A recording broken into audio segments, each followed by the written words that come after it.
అందరికీ నమస్కారం. నా పేరు శ్రీనివాస్. మీరు చూస్తున్నారు శ్రీను సోషల్ గా. నేను చెడుతున్నాను ఫ్రెండ్స్. ఒక మంచి టాపిక్ తో ముందుకైతే వచ్చి లైక్ చేసి సపోర్ట్ అయితే చేయండి. చాలా మంది వీడియోస్ అయితే చూస్తున్నారు కానీ లైక్ చేయట్లేదు. దయచేసి లైక్ చేసి సపోర్ట్ అయితే చేయండి. ఇంకా మంచి మంచి క్రికెట్ అప్డేట్స్ తో మీ ముందుకైతే వస్తాయి. లైక్ చేయకుండా టాపిక్ లోకి అయితే వెళ్దాం. నిన్న India versus Afghanistan third ODI match అయితే జరిగింది. సిరీస్ అయితే గెలిచింది ఇండియన్ టీం. అవునా కదా? అంటే రోహిత్ శర్మ నుంచి సూపర్బ్ పర్ఫార్మెన్స్ అయితే వచ్చింది. 3 క్యాచ్‌లు కంటిన్యూయస్‌గా పెట్టాడు. సౌరవ్ గంగూలీ సరసన చేరాడు. దాని తర్వాత 79 రన్స్ అయితే కొట్టాడు. అదిరిపోయే పర్ఫార్మెన్స్ అయితే ఇచ్చాడు. మ్యాచ్ ముగిసిన తర్వాత కంప్లీట్ అయిన తర్వాత సిరీస్ గెలిచిన తర్వాత గౌతమ్ గంభీర్ రోహిత్ శర్మ గురించి సెన్సేషనల్ కామెంట్స్ అయితే చేశాడు. నిజంగా నెక్స్ట్ లెవెల్ కామెంట్స్ అయితే చేశాడు. నిజంగా రోహిత్ శర్మకి 40 ఏళ్ళైనా కూడా 19 ఏళ్ల క్రికెటర్‌లా ఆడుతున్నాడు. సూపర్బ్ పర్ఫార్మెన్స్ అయితే ఇస్తున్నాడు. నిజంగా అంటే కొంతమంది రిపోర్టర్లు ఉన్నారు కదా! అంటే గౌతమ్ గంభీర్‌ని సీరియస్‌గా క్వెషన్ అయితే అడిగారు. అంటే 2027 వరల్డ్ కప్‌లో రోహిత్ శర్మ ఉంటాడా? ఉండడా? పక్కా చెప్పండి అనేతర చాలా అంటే చాలా కండిషన్‌గా అడిగారు కాబట్టి రోహిత్ శర్మ 2027 వరల్డ్ కప్‌లో ఉంటాడు.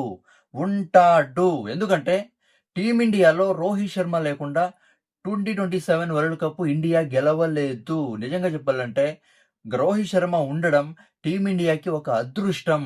రోహిత్ శర్మకి నేనేం అడ్డు కాదే. నేనేం రోహిత్ శర్మకేమి అడ్డు కాదు. కానీ కావాలనే కొంతమంది క్రికెట్ ఫాన్స్ నన్ను విలన్‌గా చూపిస్తున్నారు. రోహిత్ శర్మ అంటే గౌతమ్ గంభీర్‌కి పడదు అనే నన్ను నెగెటివ్‌గా చూపిస్తున్నారు. నిజంగా ఇది చాలా పెద్ద తప్పు. 19 ఏళ్ల క్రికెటర్‌లా చాలా అంటే చాలా ఫిట్‌నెస్‌తో క్రికెట్ అయితే ఆడుతున్నాడు. టీమిండియా అదృష్టం రోహిత్ శర్మ టీమిండియాలో ఉండడం. 2027 వరల్డ్ కప్ రోహిత్ శర్మ ఆడతాడు. దీంట్లో ఎలాంటి డౌటు లేదు అని ఒక సెన్సేషనల్ కామెంట్స్ అయితే చేశాడు. చెప్పలేం. గౌతమ్ గంభీర్ ఊసరవెల్లి డ్రామాలు ఆడుతా ఉన్నాడని చాలా మంది క్రికెట్ ఫ్యాన్స్ అయితే కౌంటర్ అయితే ఇస్తున్నారు. 2027 వరల్డ్ కప్ లో రోహిత్ శర్మ ఉంటాడు అని అయితే గంభీర్ అయితే ఒక మాట అయితే ఇచ్చాడు. చూద్దాం గంభీర్ మాట నిలబెట్టుకుంటాడా లేదా? ఇంకా చాలా అంటే చాలా టైం అయితే ఉంది కాబట్టి తర్వాత తెలుస్తోంది. అవునా కదా? ఇంకా సిరీస్లు అయితే ఉన్నాయి. ఇంగ్లాండ్ సిరీస్ చాలా అంటే చాలా సిరీస్లు అయితే ఉన్నాయి. ఆ మ్యాచెస్ లో ఎలాంటి పర్ఫార్మెన్స్ ఇస్తాడు? శుభ్మన్ గిల్ కెప్టెన్సీలో మాత్రం వరల్డ్ కప్ గెలవడం చాలా కష్టం అయితే అవుతుంది.